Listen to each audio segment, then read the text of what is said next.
Welcome back.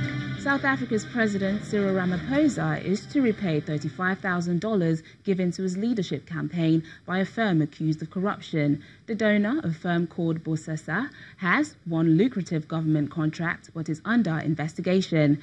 Mr. Ramaphosa initially told members of parliament that the money had been paid to his son Andile for work for the firm.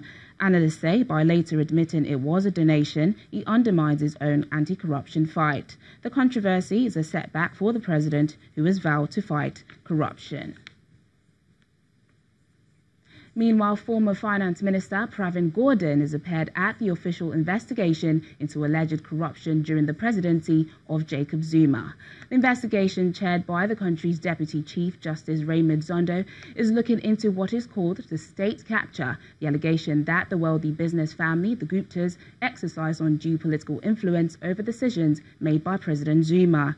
He was appointed twice as Finance Minister and is currently the Public Enterprises Minister. Accusations of corruption plagued Mr. Zuma's presidency before he was forced to step down in February. The former president and the Gupta family deny any wrongdoing. Dozens of migrants rescued by a cargo ship have refused to leave after it docked in a Libyan port. Some journalists told journalists that they would rather die than be forced to disembark in Libya, where they say they were held captive and tortured by smugglers. The ship brought them to Misrata on November the 10th after picking them up from a boat off Libya's western coast. They are said to be from sub-Saharan Africa and South Asia. Egypt says it will hold talks with Ethiopia in the next 2 weeks to iron out differences over an Ethiopian dam on the River Nile that Cairo sees as a threat to its water supplies. The two countries and Sudan have held a series of meetings over the $4 billion hydroelectric Grand Dam, but is yet to reach a deal on managing flows and other issues. The Egyptian government says it fears the scheme will restrict the waters coming down from Ethiopia's highlines through the desert of Sudan to its fields. Ethiopia, which wants to become Africa's biggest power exporter, says it will have no such impact. Homegrown travel companies are pushing for more Nigerians to explore their own country in a bid to build up a tourism sector long overshadowed by the petroleum industry. Nigeria is set to become the third most populous nation in the world by 2050, with around 400 million people. It emerged from its worst recession in a quarter of a century last year and launched a reform program to rebuild its finances.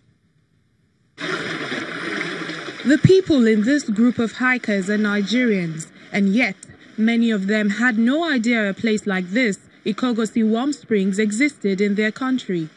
Ikogosi is a town in southwestern Nigeria where visitors come to dip their feet in a confluence created by the meeting of warm and cold springs that flow next to each other.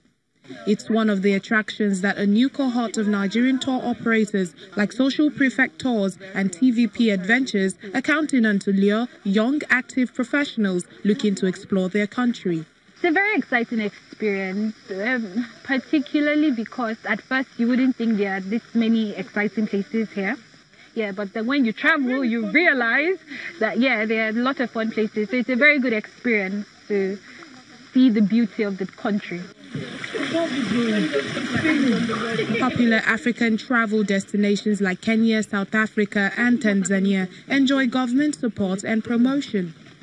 The Nigerian government, however, relies heavily on petroleum exports for its revenue, to the detriment of other potential earners.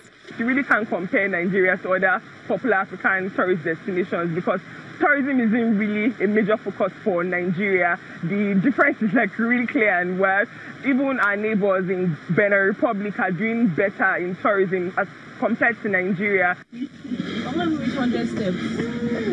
But some of these travel agencies see the government's oversight as a business opportunity. They use digital media to attract customers and their experience with handling travel logistics to offer all-inclusive packages that have proved popular with well-connected urban thrill seekers. Fain Suina is a French teacher based in Lagos, Nigeria's commercial capital. She recently spent several hours hiking uphill to view and take the obligatory selfie at Ado Awaye, one of only 2 suspended lakes in the world. The cost of traveling abroad is quite high now. And the moment you do have companies like TVP, ensuring that it's safe for you to travel, there are nice places for you to visit, and the accommodation as well is equally good. I think a lot of people will jump on that bandwagon. There's nothing that is as interesting as knowing your own country, and being proud of what you have. Some economists fear the birth of 11,000 Nigerians every day will create a crisis of poverty and unrest. But entrepreneurs like TVP Adventures founder Fumi Ayotogun see successive generations of customers and prosperous times ahead. Binamungu is one of Rwanda's most famous artists, recognized for his signature style of a red dot in his paintings to represent the 1994 genocide. The 64-year-old, who will soon mark 45 years of being an artist, has launched a new exhibition that pays tribute to the sun. From the age of 8, Epaphrodite Binamungu knew he wanted to paint. The Rwandan artist, who grew up in exile in the Democratic Republic of Congo until 1994, is one of Rwanda's leading and most renowned artists. Je m'appelle Epaphrodite Binamungu. I've been an artist for coming up to 45 years. I'm inspired by my culture, Rwandan culture, as most of the time I paint Rwanda. The artist likes to work with a small palette of colors and a mixture of broad and small strokes to create various textures. His paintings often depict scenes from local daily life and gatherings, moving between realism and abstraction.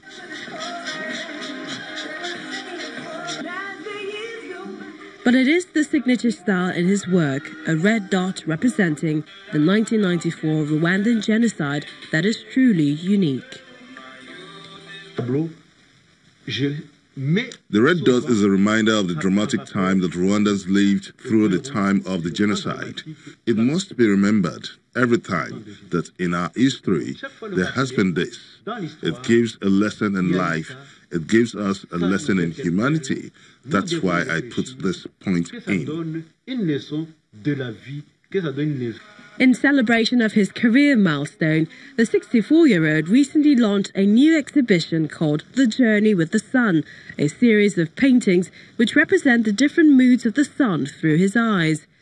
There's 45 artworks in total to mark the 45 years he's been an artist.